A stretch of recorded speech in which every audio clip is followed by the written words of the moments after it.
Bagaimana sih Pak menurut Bapak mengenai perkembangan teknologi saat ini, kaitannya dengan karakteristik para pengguna-penggunanya?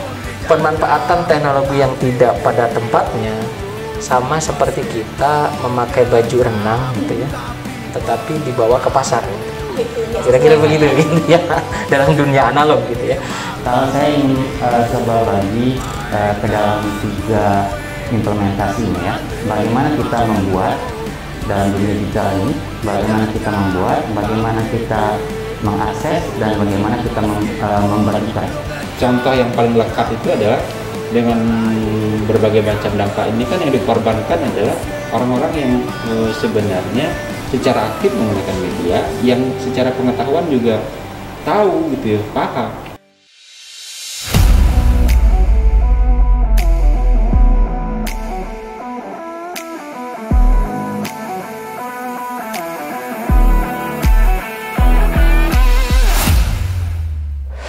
Assalamualaikum warahmatullahi wabarakatuh. Era keterbukaan saat ini memudahkan kita semua untuk mengakses informasi dan menikmati beragam fasilitas cukup hanya melalui gawai dalam genggaman tangan. Namun, dua sisi mata uang, dampak negatif dari perkembangan teknologi ini juga dapat memunculkan ancaman bagi kita. Tindak kejahatan seolah kini terfasilitasi. Isu-isu kebohongan merebak di mana-mana. Dan perilaku-perilaku tak sesuai norma sering kali kita temui.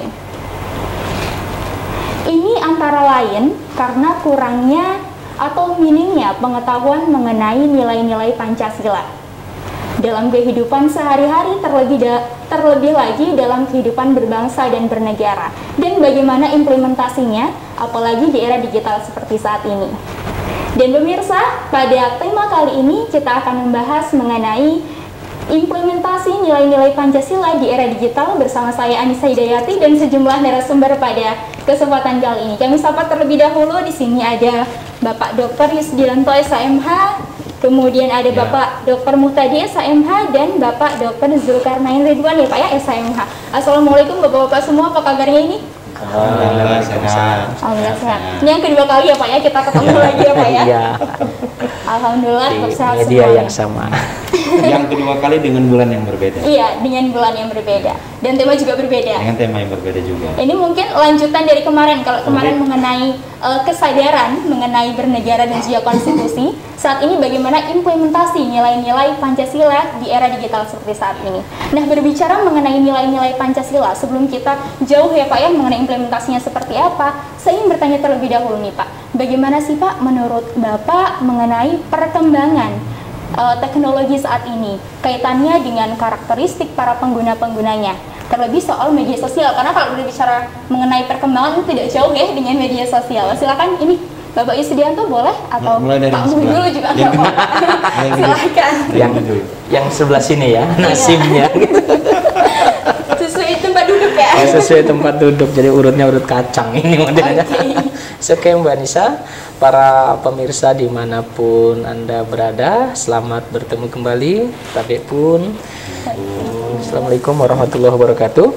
Semoga sehat semua. Kita hari ini ada obrolan tentang bagaimana sih perkembangan teknologi dan bagaimana pengaruhnya gitu terhadap perilaku.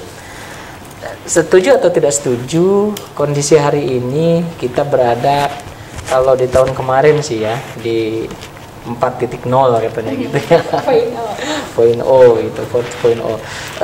Dunia tanpa batas yang paperless lah gampangnya gitu ya. Semua kita sekarang tidak lagi berada dalam dunia yang analog, tapi sekarang sudah digital, medianya pun segala macam serba mudah, serba cepat, dunia jadi sangat dekat. Dan karena saking dekatnya, kadang kita tidak harus bertemu langsung gitu. Tetapi juga satu sisi banyak pula kita mempertontonkan kedekatan itu dengan cara-cara negatif dalam pemanfaatan gawai dan teknologi yang ada di dalamnya gitu. Nah, pemanfaatan teknologi yang tidak pada tempatnya sama seperti kita memakai baju renang gitu ya, tetapi dibawa ke pasar gitu. Kira-kira begitu gitu ya, dalam dunia analog gitu ya. Sama dengan kita menggunakan fashion untuk jalan di catwalk gitu ya, tetapi kita gunakan untuk pergi kuliah misalnya gitu. Itu kan jadi persoalan gitu, karena menempatkan bukan pada tempatnya. Is okay bahwa itu sesuatu yang bagus, sesuatu yang indah, sesuatu yang enak dinikmati, tetapi kalau tidak tepat untuk ditempatkan pada waktu tepat yang tepat akan berdampak tidak bagus juga akhirnya gitu. Jadi kalau kata kawan-kawan, estetika itu juga harus memperhatikan etika gitu. Iya. Jadi ketika estetika itu kita lihat ke kecantikannya segala macam, keindahan serba keindahan, tapi kalau etikanya tidak nyambung ya nggak nyaman juga gitu. Begitupun sebaliknya antara dua hal itu bersisian gitu, tidak boleh dibenturkan untuk ditolak belakang. Itu yang pertama. Yang kedua, dampak dari teknologi yang sangat luar biasa yang membuat dunia tanpa batas seperti ini, yang memangkas jarak gitu. Pada satu sisi juga kemudian masyarakat awam itu kan tidak semua punya filter yang sama gitu ya, ketika menangkap pesan yang disampaikan baik dalam gestur, gerak tubuh ataupun ucapan seorang yang ada di media itu gitu. Dampak dari tidak mempunyai saring yang sama, filter yang sama itulah kemudian orang ada yang mengcopy paste blog gitu. Seperti yang saya cerita tadi gitu, baju renang dipakai untuk pergi kuliah misal gitu ya. Itu karena ya copy paste blog gitu aja gitu, seolah-olah itu sesuatu yang bagus. Tetapi karena filternya itu blong, akhirnya terjadi seperti itu. Dalam kerangka itulah kemudian obrolan kita sore hari ini adalah filternya yang bagaimana dalam kehidupan berbangsa dan bernegara itu. Kalau kita sebut, Mbak Nisa tadi sebut adalah implementasi nilai-nilai Pancasila, yang mana yang dimaksud? Kira-kira begitu gitu awal diskusi kita. Oke, baik. Kemudian saya ke Bang Yusdianto nih, Bang.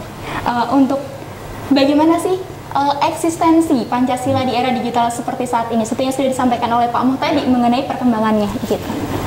Jadi saya kira memang yang disampaikan Pak Muh tadi ada banyak hal yang ternyata baru mata kita terbuka ya.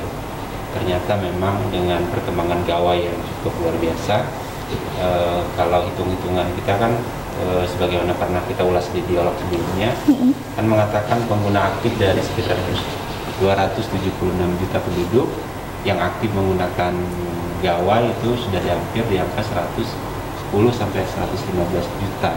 Artinya bukan hanya golongan perkotaan saja yang menggunakan sampai ke pedesaan. Kalau kemudian yang menggunakan itu dari mulai yang paling kecil, apalagi kita perhatikan adik-adik kita yang mulai PAUD, Lebih betah dia. Ya?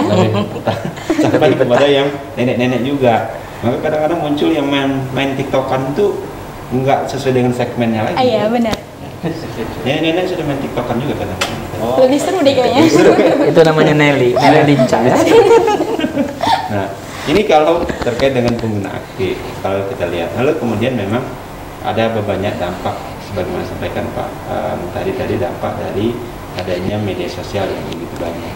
Kan dampaknya banyak hal yang kerap kali kita dipertontonkan dan sering kali kita rasakan juga. Pertama misalkan terkait dengan kejahatan pinjaman online, sudah itu perjudian, sudah itu pornografi, sudah itu penipuan, sudah itu termasuk kejahatan hoax juga. Jadi memframing orang seolah-olah orang itu melakukan sesuatu hal yang salah padahal dia tidak melakukan tindakan itu. Tetapi dengan menggunakan media sosial yang bombastis dengan berbagai macam cara, dan apalagi kan banyak para buzzer-buzzer itu kan juga terus-menerus mendorong hal-hal yang negatif terkait dengan apakah itu untuk seseorang, terutama dalam hal politik lah, sering sekali kita saksikan dan sekali kita rasakan.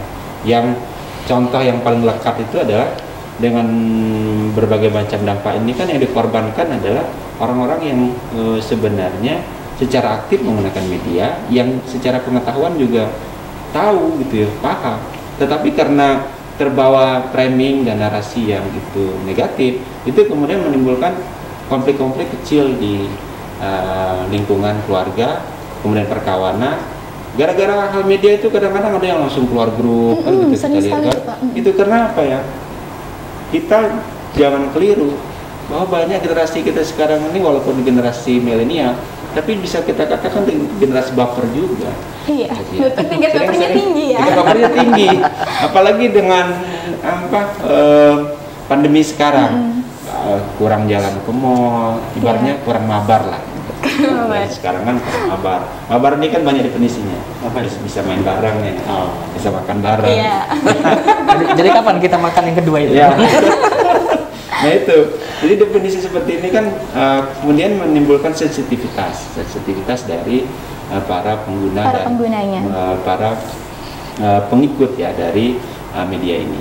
Kemudian dampak yang lain kalau kita lihat banyak sekali. Maka sebetulnya kalau saya melihat ternyata memang kalau catatan kita perlu juga didorong bahwa pemerintah juga perlu memberikan semacam catatan khusus bahwa sebetulnya kalau tingkat kebebasan dan pengguna yang terlalu banyak kemudian tidak diiringi dengan ya menyampaikan mengiring dengan bukan cuma aturan, diiringi dengan beberapa paham kebangsaan, maka saya kira kebebasan ini akan tanpa batas.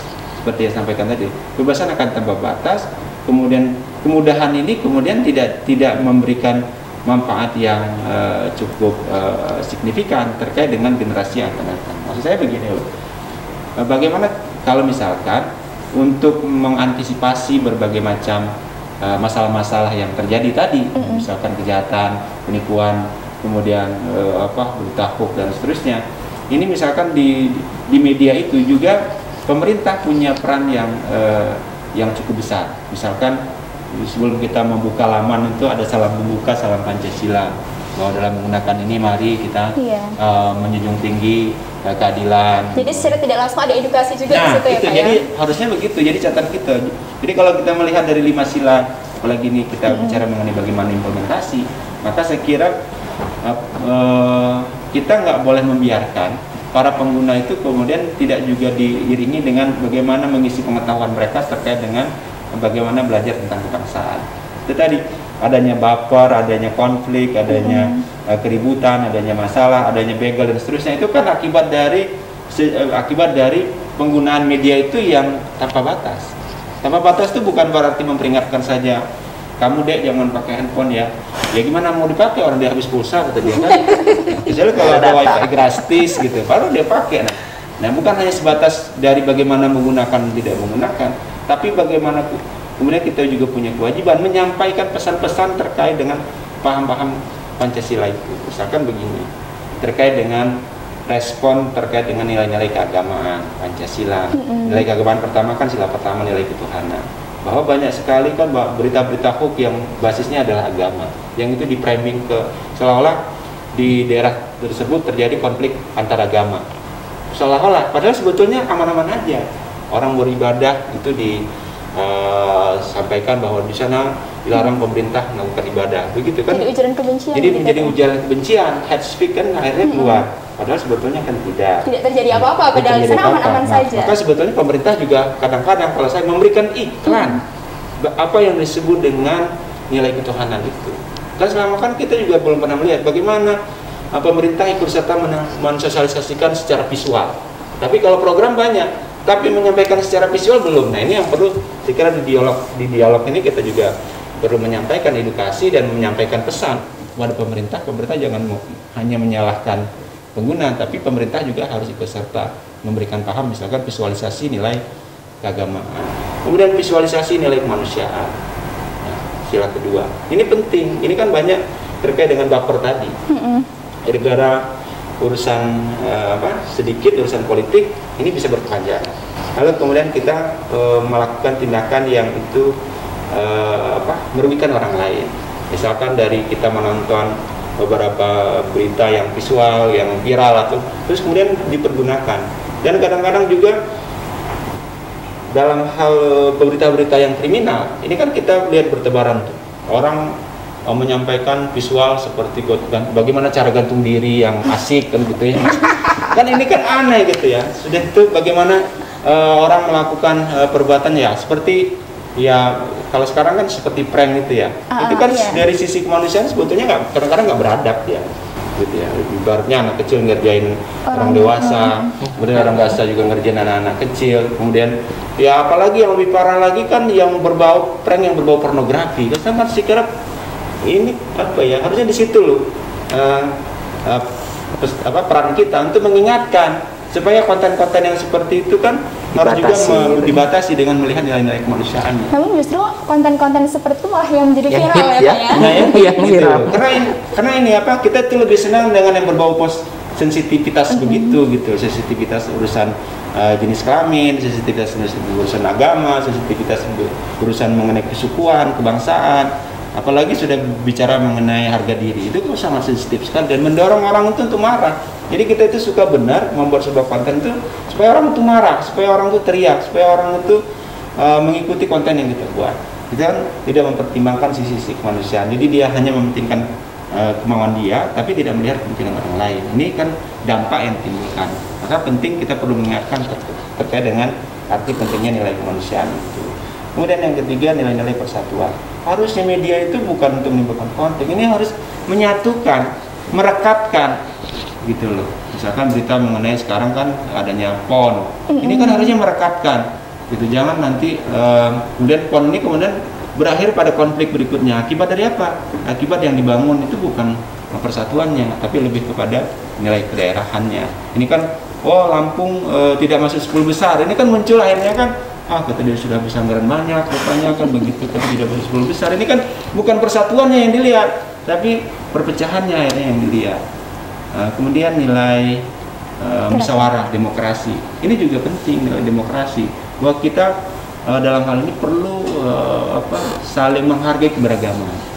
Ini kan penting. Bagaimana secara bersama-sama kita, misalkan hal-hal yang universalism itu harus kita hargai. Kebenekaan kita juga harus kita hargai, gitu. Jangan, apalagi kan kalau kita menghadapi dunia global ke depan, hal-hal yang beragam, kemudian hal-hal yang unik, gitu ya, atau hal-hal yang sifatnya kedaerahan yang itu menuju ke nasional, itu condong yang ditonton orang, gitu. Jadi budaya-budaya daerah yang kemudian dikemas secara nasional dan secara internasional itu kemudian akan menjadikan aset, dapat menjadi aset dalam sebuah demokrasi. Itu kan gitu. Jadi demokrasi itu jangan hanya dilihat pada persoalan memilih dan dipilih saja, tapi bagaimana menghormati keberagaman, kebenekaan dan perbedaan menjadi salah satu aset yang dapat diunggulkan. Itu juga penting. Nah, kemudian yang kelima, nanti silakan Pak Jul juga melengkapi terkait dengan keadilan.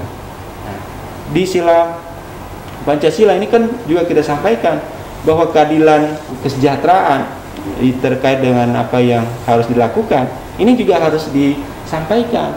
Jangan menggunakan itu kemudian kita akhirnya tidak berlaku adil. Kan sudah jelas disampaikan bahwa tindakan dalam perbuatan kita, maksudnya begini, tanganmu ini, kalau dulu kan mulutmu harimaumu, sekarang tanganmu adalah pisau, tanganmu juga harimaumu, gitu. Jadi setiap kata tulisan itu ya akan tergantung jempol kita, ya tergantung jempol kita, gitu. Karena kita semua adalah pelaku media semua. Nah, jadi saya kira banyak hal yang menjadi catatan kita terkait dengan apa pentingnya, terkait dengan bagaimana kita menyampaikan pesan terkait dengan implementasi nilai-nilai Pancasila. Sebetulnya para founding father sudah mengingatkan, sudah menyampaikan bahwa Pancasila ini kan perekat, karena dia mampu untuk merekatkan perbedaan kita yang ada. Kita adalah negara kepulauan, kita negara yang berbangsa-bangsa, bersuku-suku, yang tidak satu jenis bahasa, yang itu berbeda-beda, tetapi dengan Pancasila kita mampu bisa bersama-sama.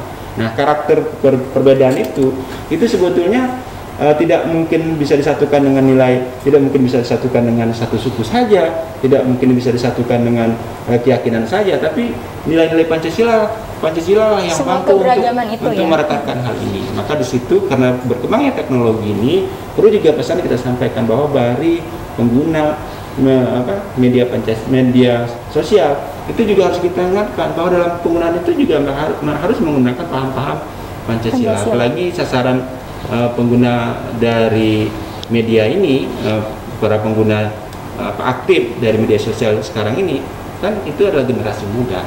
Kalau di generasi muda artinya kita punya tugas bersama-sama untuk menyampaikan bahwa bangsa ini punya Pancasila, ada 5 sila, nilainya adalah pertama itu adalah nilainya ketuhanan yang Maha Esa, persatuan, kemudian pertama pertahanan ketuhanan, kemanusiaan yang beradab, persatuan Indonesia, kemudian permusyawaratan, kemudian keadilan sosial. Ini perlu kita sampaikan kepada semua pengguna sehingga mereka paham betul bahwa kebebasan yang mereka anggap ketika mereka berselancar di media sosial itu harusnya tidak boleh melampaui batas. Pancasila itu tadi. Ya, jadi filternya harusnya dengan filter Pancasila itu. Oke, baik. Kemudian saya ke Bapak Zul nih, Pak. Terkait mengenai tadi kan juga dibahas mengenai nilai-nilai Pancasila. Kemudian yang ingin saya tanyakan, apakah generasi muda saat ini, Pak, ini masih menganggap nilai-nilai Pancasila ini sebagai nilai utama dalam kehidupan berbangsa dan bernegara? Iya, kalau ditanya apakah masih menganggap penting, kita sebetulnya udah kita bicarakan di kesempatan yang lalu ya, bahwa memang ada satu survei yang cukup mengagetkan generasi milenial utamanya dan termasuk generasi Z yang menjadi responden dari survei itu mengatakan 19,5%-nya menganggap Pancasila penting tidak penting gitu, yang 19,5%-nya bersikap netral saja, artinya ya dia hampir sama dengan 19,5% pertama gitu, menganggap Pancasila penting nggak penting. Kalau kita satukan ada hampir 40% generasi muda Indonesia yang memposisikan Pancasila seperti itu. Itu yang kita bicarakan di kesempatan yang lalu.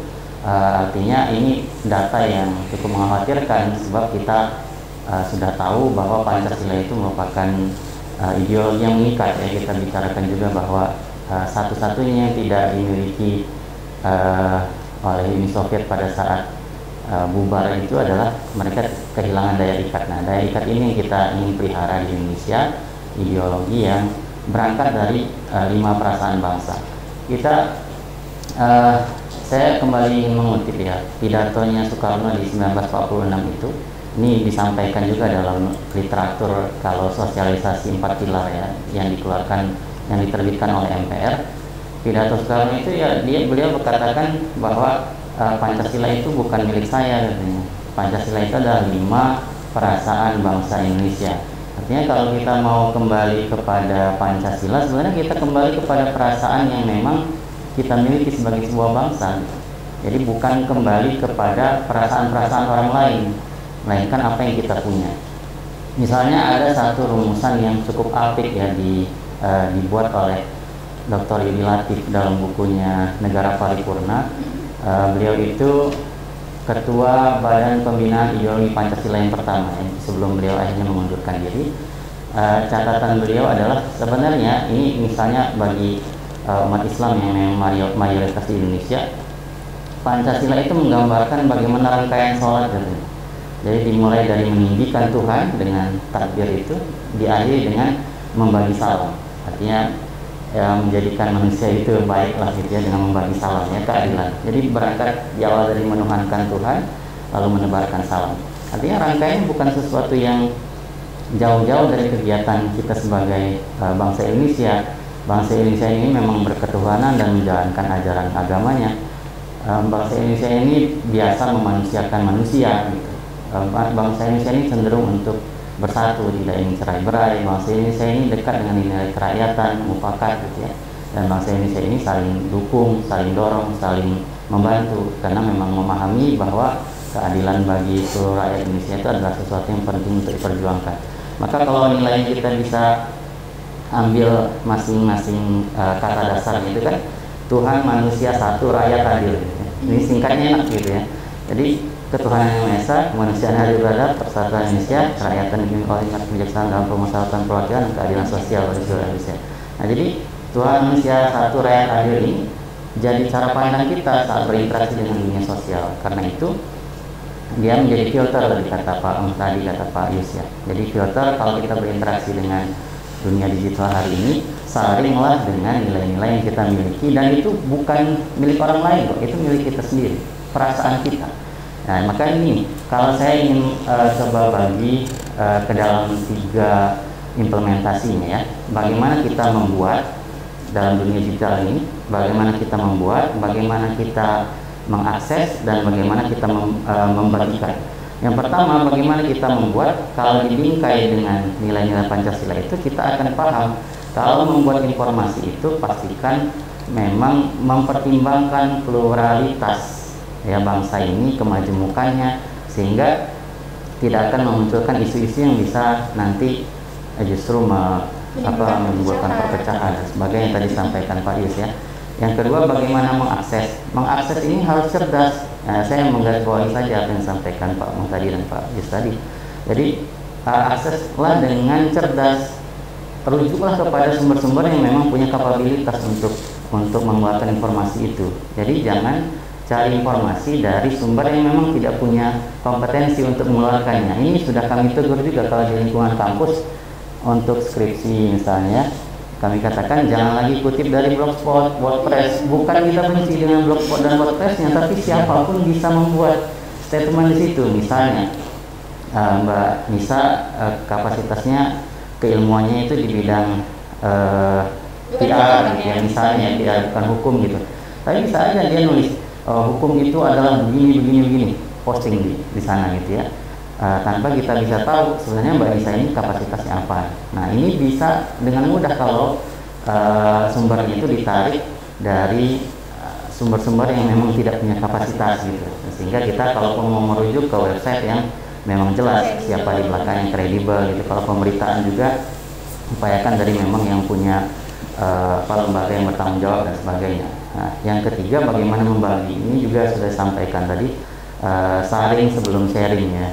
Jadi saring dulu benar-benar apakah informasi ini layak untuk dibagikan, apakah nanti tidak akan ada perpecahan, tidak akan menyulut emosi golongan-golongan tertentu, apakah ini cukup mencerdaskan dan sebagainya. Nah, hal-hal ini tadi sebenarnya sudah terlingkup dalam nilai Pancasila ya. Yang itu kan memang kita miliki sebagai sebuah bangsa. Jadi kalau sekarang kita ingin tegaskan bagaimana nilai Pancasila ini diimplementasikan dalam dunia digital, dalam interaksi kita di dunia digital yang sekarang sudah sangat maju, ya kembali kepada perasaan-perasaan bangsa yang kita miliki itu. Nah, saya kira kalau komitmen itu mau dipelihara antar generasi, ya kemungkinan untuk tersulutnya golongan-golongan tertentu yang ada di masyarakat karena ketidakbijakan kita, karena tidak bertanggung jawabannya kita terhadap informasi yang kita buat, yang kita akses, yang kita bagikan, saya kira bisa kita atasi bersama. Oke, baik. Terima kasih Bapak Zul. Kemudian saya ke Pak Muh lagi nih Pak. Nah ini tadi kan juga sudah disampaikan mengenai bagaimana implementasi nilai-nilai Pancasila. Sudah disinggung oleh Bapak Yusdianto, oleh Pak Zul juga sudah. Mungkin ini Pak Muh mau nambahin juga boleh Pak. Bagaimana implementasi nilai Pancasila menurut Bapak? Iya. Sebelum ke sana, kalau kita bicara itu dulu ya tentang standar-standar Pancasila misalnya dulu, kita masih ingat dengan P4 ya dulu. Ikut P4 nggak Pak? Ikut Pak. Ikut. Itu saya nggak ikut Pak. Generasi milenial. Kalau kita generasi lama. Generasi Z ya. Kalau kita ingat dulu ya, kami ini produknya BP7 lah ya. Produknya sebelum ada BPIP ada BP7 dulu. Saya B612 Pak.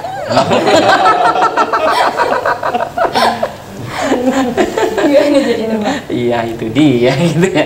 Kalau dulu kita kalau sudah ngomong tentang Pancasila, standar nilai Pancasila itu kan ada butir 36 itu gitu ya. Yang terakhir itu 45 yang kemudian butir ya? Iya 45 butir yang itu menjadi standar doktrin kalau zaman dulu. Kita secara offline indoktrinisasi kepada semua generasi muda gitu ya. Lalu ketika era reformasi terjadi, itu kan kemudian dijungkir balikan gitu. Apapun produk dari Orde Baru itu adalah sama dengan produk Orde Lama ketika masuk Orde Baru. Jadi Orde Reformasi itu menyebut hampir gitu ya.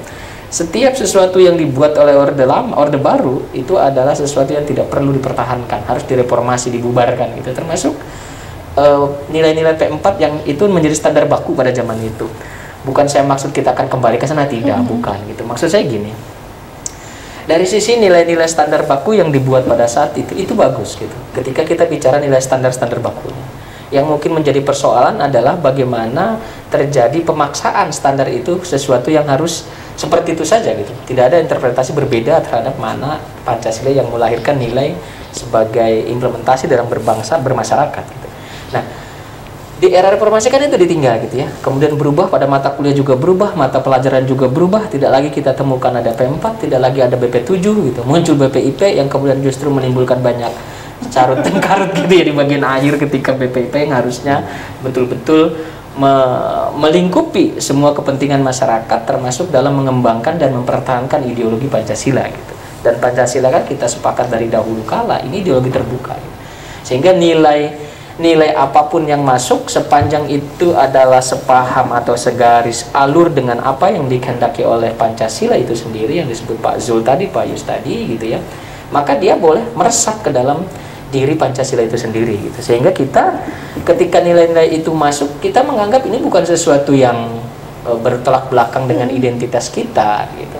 Saya ingat dulu di era awal-awal kali pertama putri-putrian Indonesia ya, itu kan demonstrasi besar gitu penolakannya gitu ya, karena dianggap itu akulturasi budaya misalnya, dianggap seperti itu gitu. Tapi lama-lama kemudian putri-putrian itu tidak lagi mengalami penolakan seperti itu gitu. Bahkan generasi milenial mungkin antusias mengikuti proses putri-putrian itu gitu dengan segala segmennya. Ada ya kira-kira begitu gitu ya. Karena itu kan jalur untuk mempercepat terkenal juga gitu, salah satu cara gitu ya. Iya, viral juga dengan 3B-nya itu tentu gitu ya. Lalu sebelahnya ada yang menggunakan tandingan tapi dengan model segmen berbeda gitu. Nah, pola-pola seperti itu gitu, awal-awalnya kan dianggap sesuatu yang bertentangan dengan Pancasila, dianggap tidak sesuai dengan jati diri bangsa gitu. Tapi kan mengalami pergeseran, paradigma itu mengalami pergeseran sampai kemudian ke hari ini pun sama, kita mengalami kondisi yang pergolakan seperti itu sampai dunia seperti yang hari ini tanpa ada batas seperti itu gitu ya. Nah, ketika kita bicara bagaimana sih nilai Pancasila hari ini, ketika bicara implementasinya di dunia digital yang tanpa batas ini gitu ya, maka seperti yang disebut Pak Zul, Pak Yus gitu, kita hari ini banyak menyaksikan orang-orang yang membuat konten lalu ditayangkan itu justru banyak ya, walaupun banyak yang bagus ya, tetapi tidak sedikit gitu ya yang kemudian menimbulkan ketidaknyamanan, iri. Contoh, memamerkan tas-tas yang branded, misal gaya hidup yang wah gitu kan, berlebihan. Dia melakukan pernikahan lalu live secara besar-besaran gitu ya dengan wah segala macam. Nggak apa-apa, tapi problemnya adalah apakah ini pas untuk konsumsi semua orang? Sementara pada saat yang bersamaan, jangankan untuk beli tas yang branded gitu ya, orang sekolah aja tasnya itu dari karung terigu yang kemudian dijahit jadikan tas gitu ya, itu kan jadi persoalan.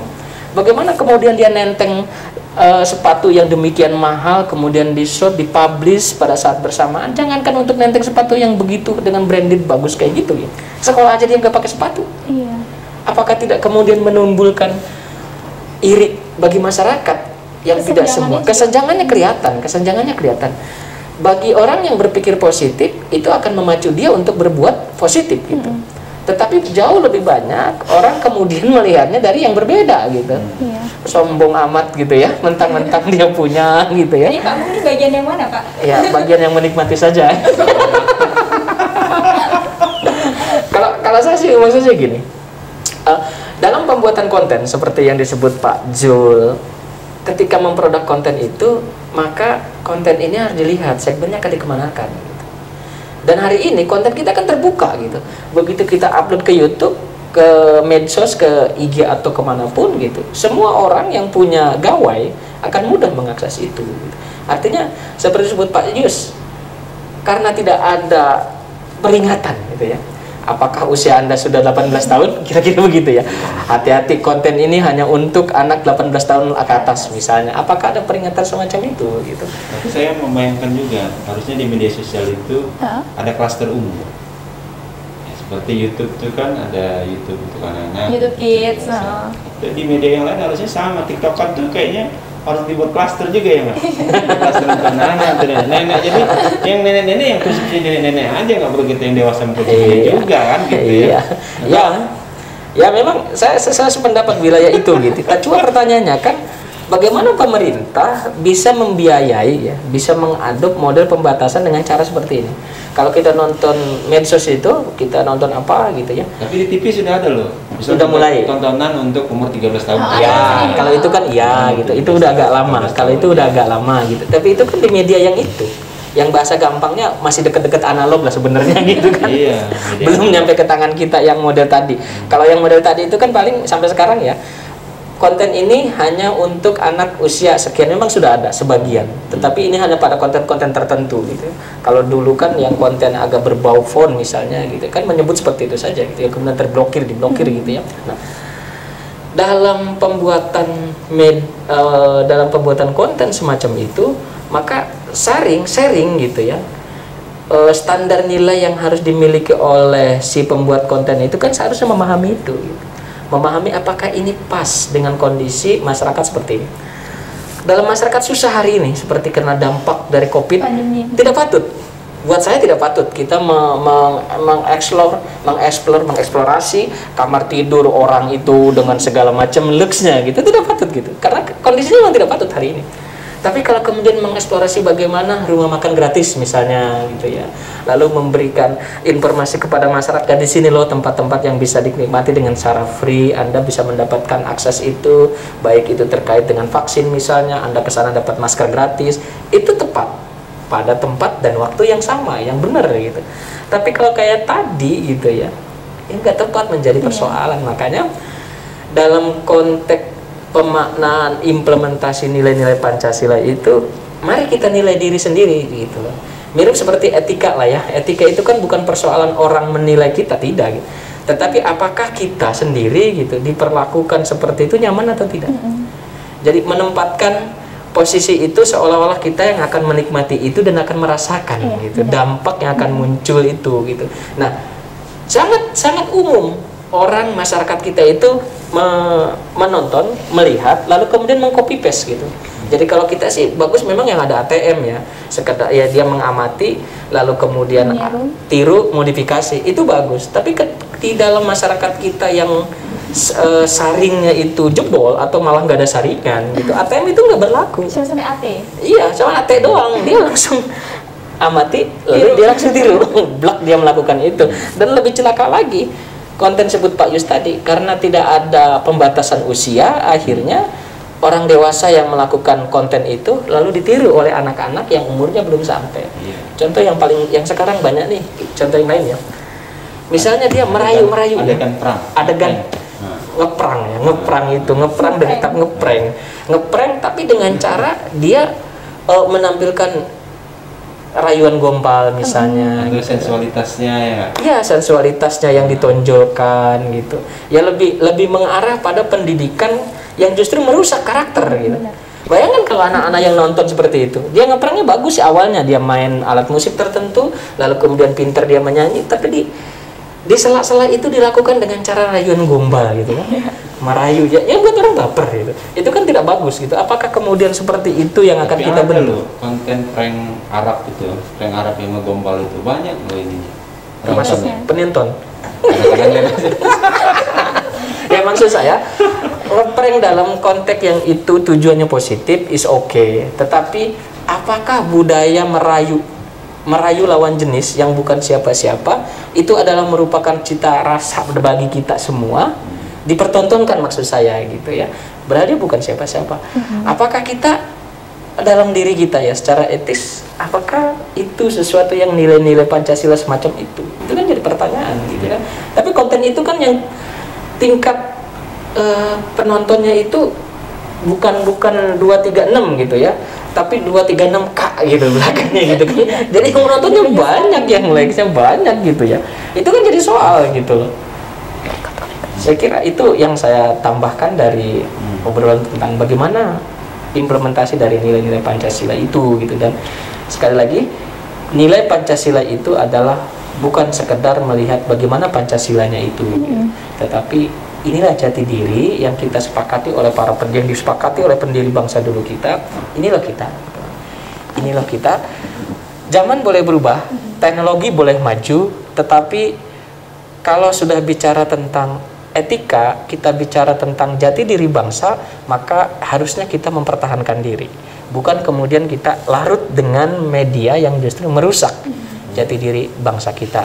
Kita misalnya adalah masyarakat yang dari dulu, tidak pernah kita masyarakat dari dulu itu pamer-pamer loh, nggak ada kan? Iya nggak ada gitu. Atau karena hanya medianya sekarang ada, lantas kemudian pamer itu jadi sesuatu yang biasa kita lihat gitu kan? Tapi zaman dulu kan memang tidak pernah ada perilaku-perilaku seperti itu gitu. Merayu perempuan pamer, merayu laki-laki atau lawan jenis dipamerkan gitu, kekayaan dipamerkan, sampai kemudian saldo. Anda bayangkan kalau saldo ATM di setruknya itu dipoto sekian T gitu kan, itu kan jadi persoalan gitu loh. Itu jadi persoalan gitu. Kok pamer amat gitu. Dan banyak juga yang menonton. Dan banyak juga yang menonton gitu. Akhirnya kan baper kan. Kapan ya saya punya saldo segede itu? Gitu. Jadi mengandai-andai. Mengandai-andai. Akhirnya terjadilah legalisasi. Menghalalkan segala cara maksud saya gitu. Baik. Nah kemudian nih Pak, bagaimana cara agar nilai-nilai Pancasila ini tetap ada dan menjadi ciri anak-anak bangsa? Dan kita juga tahu bagaimana kemudian kaitannya dengan kendala dari kurangnya pemahaman nilai-nilai Pancasila. Silakan Bapak. Iya, kalau saya merespon pertanyaan itu bagaimana nilai-nilainya dipahami kembali, sebenarnya kita ini punya PR besar ya sebagai sebuah bangsa kalau mau meninggalkan porsi pembelajaran tentang sejarah gitu. Sempat ramai kan ya dalam kurikulum kita sejarah itu dihilangkan, padahal ya salah satu pendiri bangsa saja sudah mengingatkan jangan sekali-sekali melupakan sejarah, jas merah. Karena dari sana kita banyak belajar. Ya bahkan kalau saya bukan ustadz ya, mungkin Pak Muhtadi lebih lagi kapasitasnya gitu ya. Kalau sebagai seorang muslim itu bahkan ahli sejarah itu menyimpulkan ya sepertiga isi kitab sucinya umat Islam itu adalah sejarah. Artinya Tuhan pun ingin menggariskan kepada kita belajarlah dari sejarah. Nah, nilai-nilai kesejarahan ini akan menuntun kita bagi bangsa Indonesia dalam konteks pemahaman tentang nilai-nilai Pancasila adalah kembali melihat ya bagaimana Pancasila itu dirumuskan, bagaimana contoh dari para pendiri bangsa itu mengaplikasikan nilai-nilai dari Pancasila gitu. Misal saya ambil satu episode yang cukup dramatis ya, tapi ternyata bisa diselesaikan dengan cara yang mudah karena kebesaran hati dari para pendiri bangsa. Satu hari setelah kita merdeka, 17 Agustus 1945, pagi hari 18 Agustus 1945 itu ada utusan dari timur.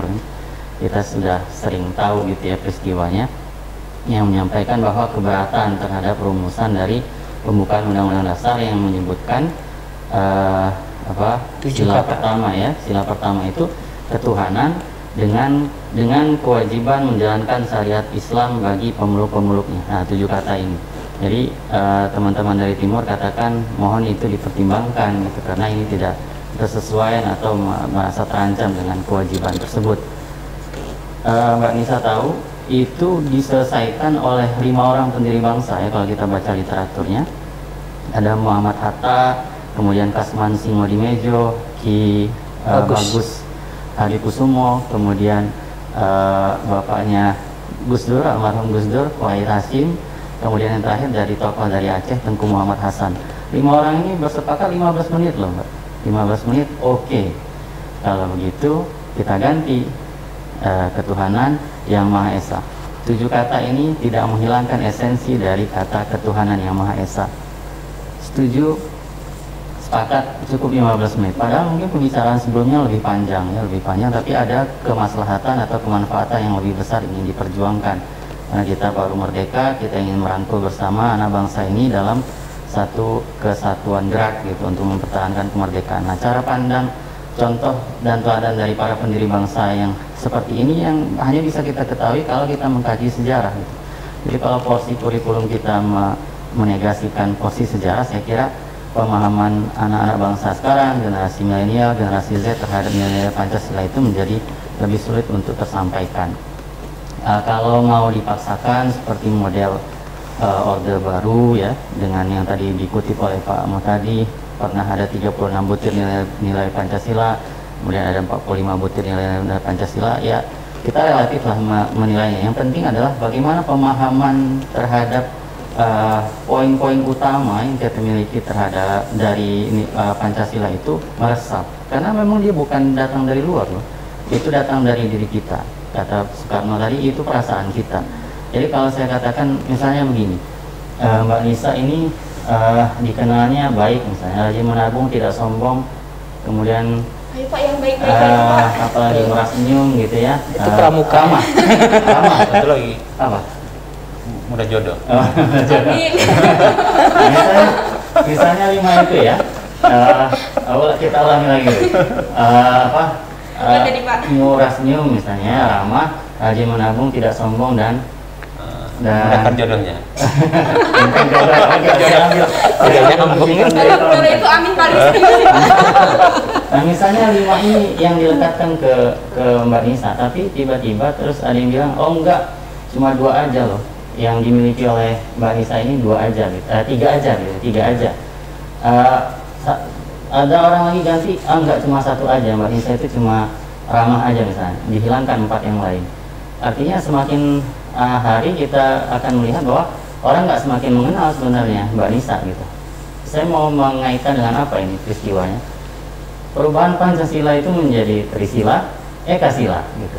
Jadi kalau dikatakan Soekarno tadi ini ada 5 perasaan bangsa, terus mau disimpulkan Trisila aja loh gitu ya, kan kita sempat ribut ya tahun-tahun lalu itu dengan hadirnya undang-undang HIP gitu ya, haluan ideologi Pancasila. Artinya penyelenggara negara sekarang yang mau membentuk undang-undang itu semakin nggak kenal dengan perasaan bangsanya, hanya karena ingin menyederhanakan dengan Trisila itu. Apalagi kalau sampai disebutkan cukup Ekasila saja, 1 sila saja mewakili seluruh 5 sila, artinya makin nggak kenal lagi dengan perasaan bangsanya gitu. Nah ini juga catatan bagi kita bersama ya, sebagai anak bangsa, bahwa untuk mengubah hal-hal yang sifatnya memang sudah sangat mendasar dalam kehidupan kita, termasuk dalam hal ini ada Pancasila, itu jangan main-main gitu. Jangan main-main, sejarahnya sudah panjang, dan begitu itu diusik juga kita akan sama-sama akan resisten terhadap upaya itu. Jadi saya juga ingin kaitkan bahwa karena pemahaman terhadap nilai-nilai Pancasila ini penting, maka semestinya juga para pengelola negara sekarang, para tokoh-tokoh bangsa ini hadirlah menjadi pribadi yang lebih dekat dengan nilai-nilai Pancasila, tidak tanpa perlu mengklaim ya. Saya Pancasila. Saya Pancasila gitu. Saya Pancasila. Saya paling Pancasila. Besok dia nyopet. Ya, gitu. Besok dia ketangkep. Dan memang kita nggak bisa menunjuk ya, Pak Yus, Pak Menteri. Kita nggak bisa menunjuk siapa yang paling Pancasilais di Indonesia. Nggak bisa gitu. Karena khawatir nanti begitu ditunjuk, oh itu orangnya, besok tangkap KPK gitu. Makanya karena sangat dinamis manusianya ya.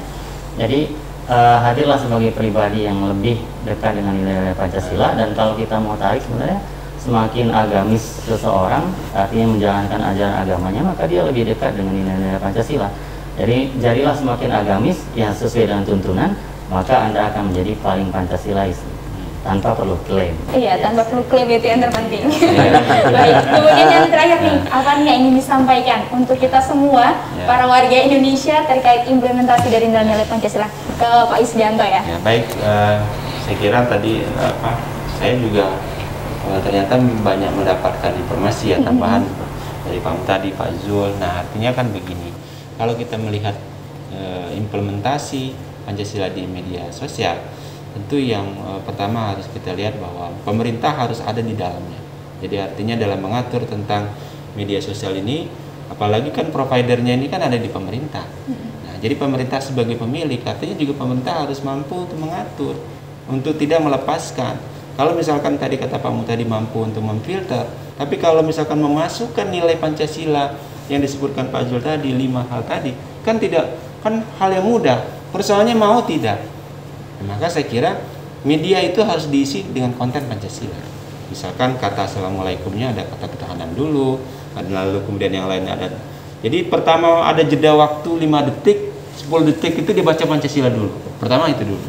Luar biasa. Ada kewajiban. Luar biasa. Ada kewajiban kan? Ini gitu. intinya luar biasa loh. Ya, jadi di media itu misalkan buka media, apakah bentuknya tadi yang disebutkan, semuanya harus dimulai dengan kata keywordnya Pancasila. Nah, Salam Pancasila.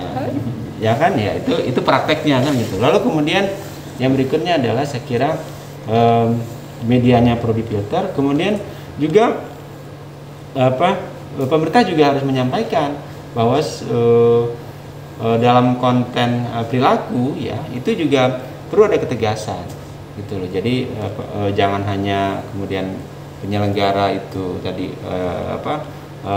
menyampaikan slogan bahwa oh saya Pancasila, ternyata dia tidak Pancasila. Jadi saya kira jangan cepat menyampaikan hal-hal yang itu dilihat oleh orang lain, tetapi ternyata berbanding terbalik terhadap dirinya.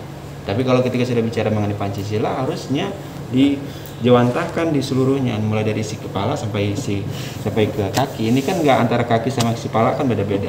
Dia kepalanya Pancasila, tapi tangan sama ini kan ininya beda-beda kan. Isi pala Pancasila tapi tangannya nyopet, ada yang kakinya kapan dia ngerampok, kapan dia berkesempatan kan begitu kan. Maka tidak selaras antara kiri dan kanan kan nggak balance, nggak imbang. Nah, maka kemudian saya kira bicara mengenai implementasi memang perlu sasaran kita adalah misalkan teman-teman kita generasi yang paling bawah, apalagi sekarang ini kan pandemi, gadget kan dibuka semua, anak-anak boleh menggunakan secara bebas tanpa ada lagi pembatasan. Seperti anaknya Pak Mu tadi, anaknya Pak Jul ini kan nggak boleh lagi dilarang pagi nggak pegang gadget. Harus wajiban. Orang sekolahnya di situ. Jadi kalau bilang, jangan pegang gadget. Nah, sekolah saya gimana? Akhirnya kita kan yang disalahkan. Kalau dulu kan sudah jelas, kita punya komitmen sama anak-anak. Dari Senin sampai hari Jumat nggak boleh pegang gadget. Yang boleh itu cuma hari Sabtu. Hari Sabtu itu pun dari mulai jam 8 sampai jam 12. Hari Minggu juga sama. Itu sudah komitmen, tanda tangan bareng. Komitmennya, mana begitu. Ya, kalau ini kita tunjukin gitu. Itu orang tua kita sudah bisa tidak tegas. Sekarang tegas seperti apa lagi?